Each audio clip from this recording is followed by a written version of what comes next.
Salas Arenas se va a su casa, eligen a nuevo presidente del Jurado Nacional de Elecciones. Creo que el señor Salas Arenas optó por esconderse y no explicar, hacer pedagogía al elector del por qué tomaba las decisiones que tomaba. Y eso es lo que faltó. Luego se aisló, no dialogaba con los parlamentarios que le pedían cita, decidió victimizarse y estar debatiendo como si fuera otro partido político. Y eso no lo puede hacer el árbitro, el juez electoral. O sea, ¿usted cree que se convirtió al final en juez y parte? Se convirtió en un actor más. En un actor sin más. Sin quererlo, porque él no debió bajar. Sin quererlo. Sí.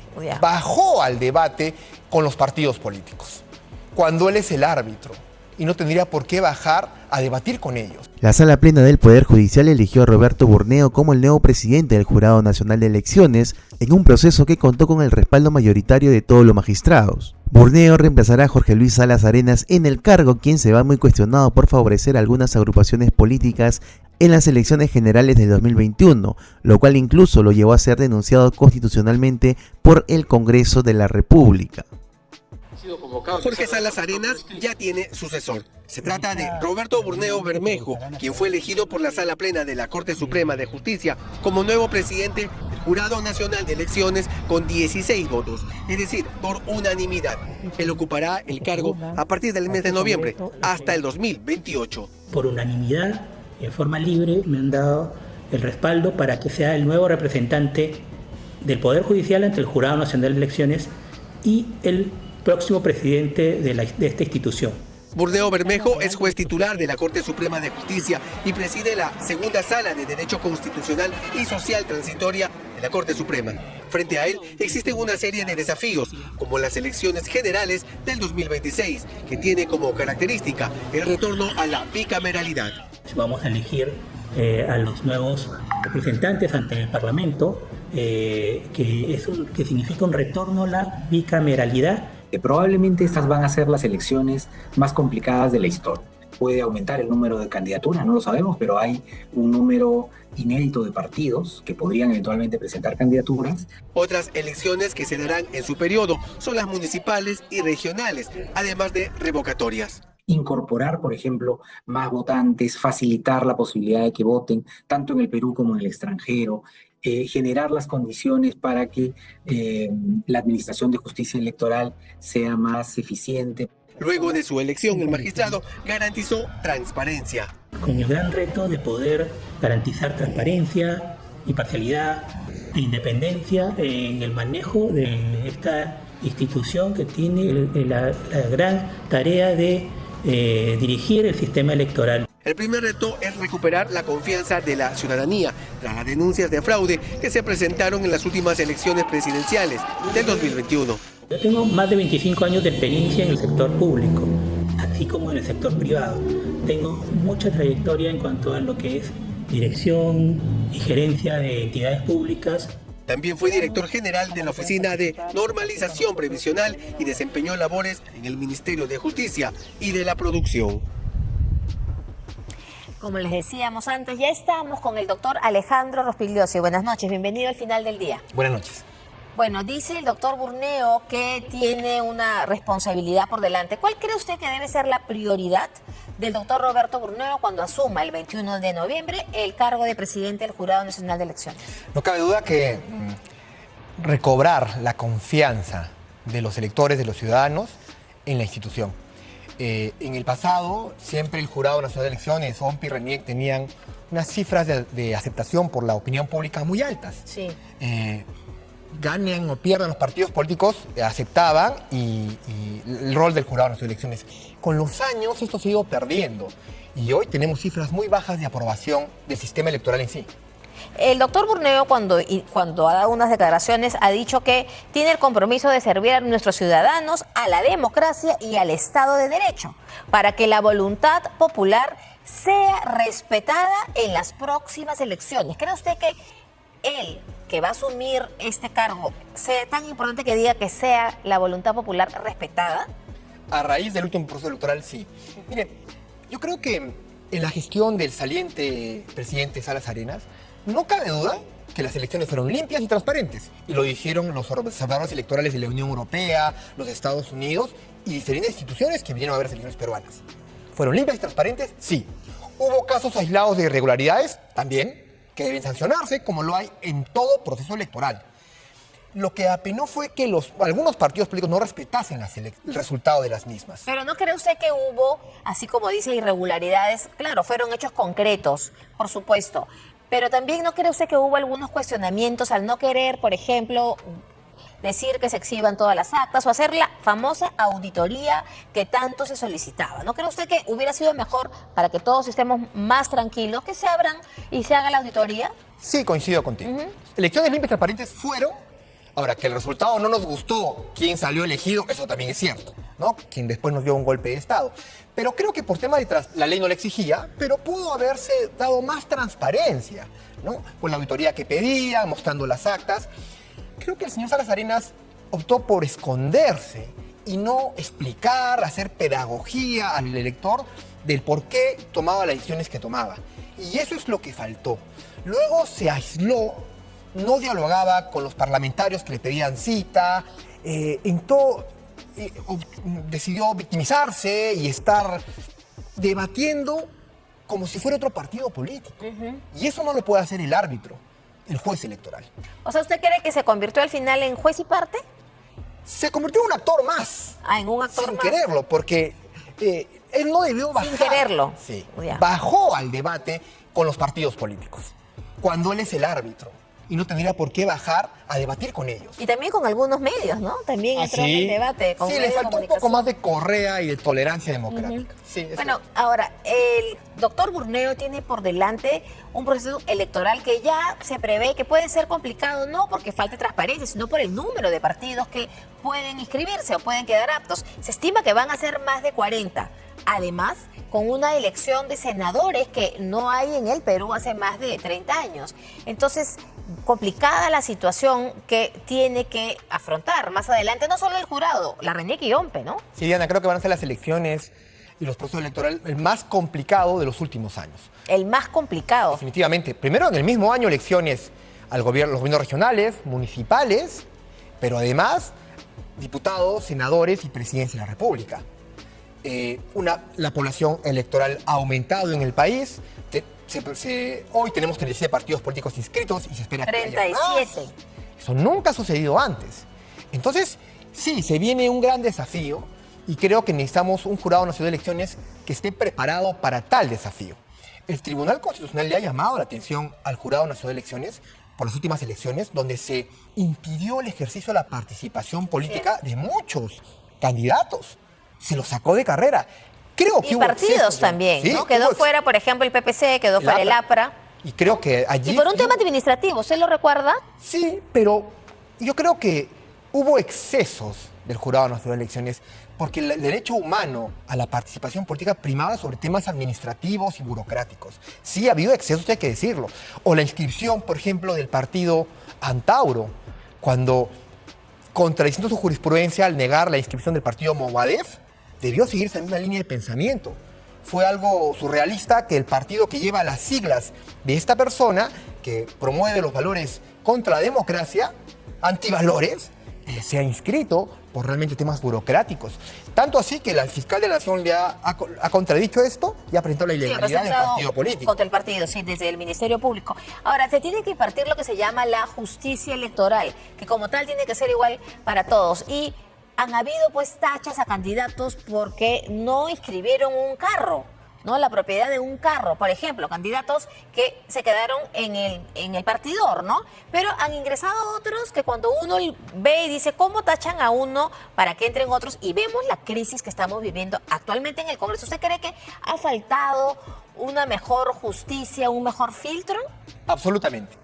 ¿Por qué no están en pleno siglo XXI interconectados los registros públicos SUNARP con la base de datos del Jurado Nacional de Elecciones para no tener la información de que en la hoja de vida los candidatos son veraces en lo que firman y en lo que expresan? Definitivamente, falta interconectividad, faltó ponderar el derecho humano a la participación política respecto a temas burocráticos como tal. Ahora, tenemos desgraciadamente ahora en el actual Parlamento los llamados mochasueldos. No tenemos más de 10 congresistas acusados de recortar sueldos a sus trabajadores y aparentemente no está pasando nada. Y creo que en noviembre, en los primeros días de noviembre, se va a marcar un precedente interesante con la sentencia final contra el congresista Michael Urtecho. Usted recordará al congresista Urtecho, que fue condenado en primera instancia por recortar sueldos, ¿no? Trabajadores fantasma, que también se les llamaba en su momento. Entonces, ¿cree usted que hay un nerviosismo, que esto marcará un importante precedente, la sentencia final contra el ex congresista Urtecho? Absolutamente. ¿Y cuántos más Michael Urtecho existen hoy en el Parlamento? O Cordero Jontais, o en fin, Ruiz, Magali Ruiz, o sea, hay 10 por lo menos, de lo que se sabe. 12 años duró el proceso. Pero ya Urtecho. hoy ha sido el informe oral y en los próximos días se va a dictar la sentencia. La primera semana de noviembre. Así es. Mira, va a ser un caso emblemático que demuestre que nadie puede abusar de su poder para pedir beneficios patrimoniales a sus trabajadores. Los funcionarios públicos cualquiera, como son los congresistas, no pueden abusar de ello. Y a los demócratas nos indigna porque no hay democracia sin parlamento ni parlamento sin democracia. Y que haya un grupo de congresistas que erosionen la institución es indignante. Y esperemos que sea mano dura el Poder Judicial en sancionar esto. Y lo que les viene a los otros parlamentarios que tú has señalado, cuyas denuncias constitucionales están encarpetadas. Pero es que para que haya justicia en el Poder Judicial, valga la redundancia, primero tiene que haber una sanción en el Parlamento. Y esto no está ocurriendo. Como señalan los televidentes, usted y yo y cualquier persona que cometiese un delito, el fiscal lo acusa ante el juez. Pero los altos funcionarios de Estado, como los congresistas, tienen al antejuicio. Por delito de función, nada más. Y eso lo explica así lo que es el antejuicio, el artículo 99 de la Constitución. Entonces, no puede ser que no estén blindados por este antejuicio, esperando años para que se vea su caso. Creo que llegó el momento de que eliminar una reforma constitucional, el antejuicio, como una figura anacrónica en el siglo XXI. Y bueno, decirles que el caso Toledo, han pasado muchos años, pero finalmente fue sentenciado. El caso Michael Urtecho. Y los congresistas que están blindando a estos parlamentarios que han hecho los denominados mochasueldos, sepan que el poder es efímero. Faltan 19 meses para que acabe este quinquenio. Y serán los nuevos congresistas los que le levanten así es. Por el antejuicio. Pero el antejuicio también son 5 años. Así es, pero esperemos por eso No es más. que el nuevo Parlamento va a poner mano dura. Y no hay que generalizar, porque hay congresistas que sí son honorables y están a favor. No hay que generalizar. La peor injusticia en el derecho es generalizar. Pero lo que está claro es Además que los delitos son personales. Sí, siga, por favor. Y lo que está claro es de que los parlamentarios deben saber que tarde o temprano les va a caer el peso de la ley. Y con qué desparpajo algunos van a pedir el voto popular para ser diputados o senadores cuando no han sabido hacer profilaxis institucional para sancionar a los que han cometido delitos. Bueno, pero estos son los delitos personales, pero también hay una crisis institucional. Y le pongo el ejemplo de la situación del Tribunal Constitucional con la demanda constitucional competencial presentada precisamente por el Congreso por el tema de la reposición de los magistrados del jurado de la Junta Nacional de Justicia.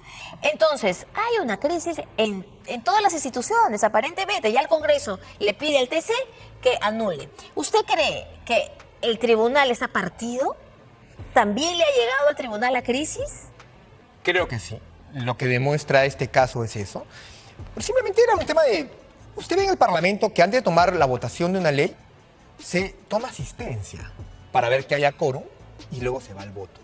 Creo que acá la presidenta es nueva en esos temas y faltó un poco de muñeca para saber manejar eso.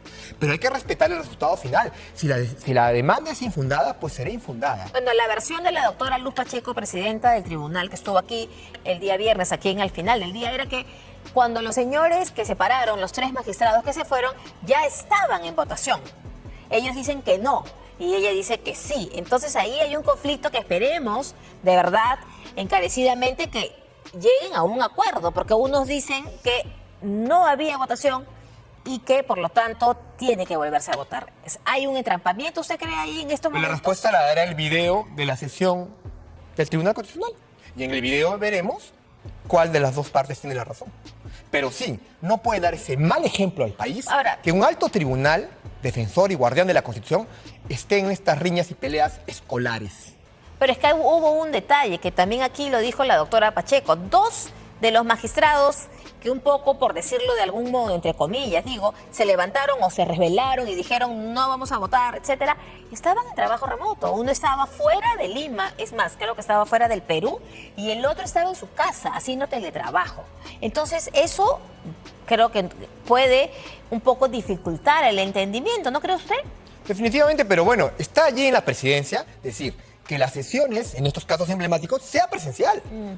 Sea presencial, Sea presencial. exacto, algo Pero tan decía al importante. comienzo, al Estamos de acuerdo. presidente, el presidente le faltó muñeca. Se convoca presencial. Antes ¿Pero qué hace si uno está en el extranjero? Porque la presidenta lo permite. Porque si la presidenta no lo permitiese, no hubiese pasado esto. O sea, porque ya además lo que dice la presidenta es que el tiempo corría y de verdad habían pasado muchos meses. En julio había sido no la ponencia, sino la vista del caso, y ya pues estamos en octubre y no se terminaba, ¿no? Bueno, es la presidenta del Tribunal Constitucional la que debe poner orden en la agenda, en tomar la asistencia, en las votaciones y en que las sesiones sean presenciales para evitar ese tipo de controversias. Porque lo que está claro es que el más alto tribunal defensor de la Constitución del país no puede tener estas riñas y discusiones o discrepancias escolares. Riñas escolares. Ahora, estamos pues en un tema de institucionalidad, la gente pretende hacer lo que quiera y, por ejemplo, estamos en el tema de Martín Vizcarra, que está pidiendo que se anule la resolución que instala su juicio oral, y además el 7 de noviembre será la audiencia para evaluar la devolución de los bienes incautados a Martín Vizcarra. Esto será el 7 de noviembre.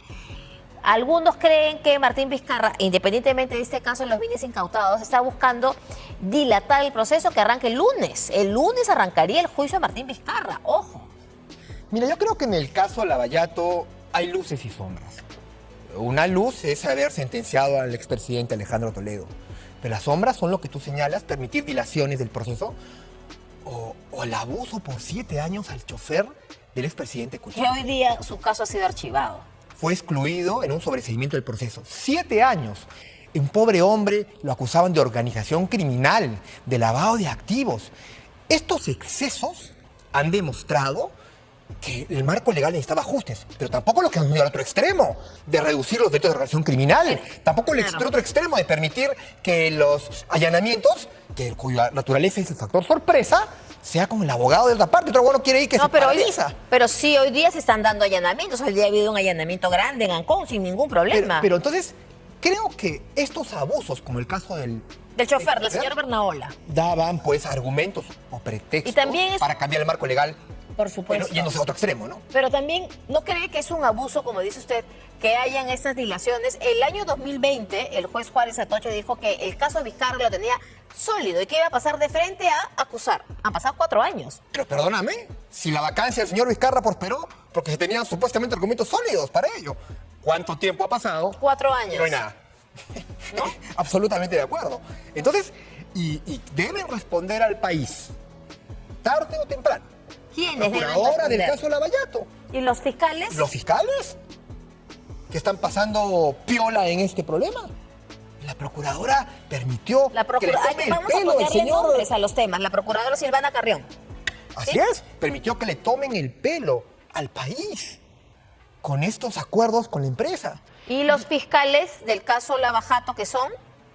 También los señores Vela y el señor José Pérez. Domingo Pérez y Rafael Vela. Muy bien, amigos de Informativo Perú, entonces Salas Arenas deja la presidencia del Jurado Nacional de Elecciones. ¿Qué opinas tú de la gestión que ha tenido Salas Arenas al mando de este importante organismo electoral? No te olvides dejar tu me gusta, compartir por supuesto este video y suscribirte a nuestro canal Informativo Perú.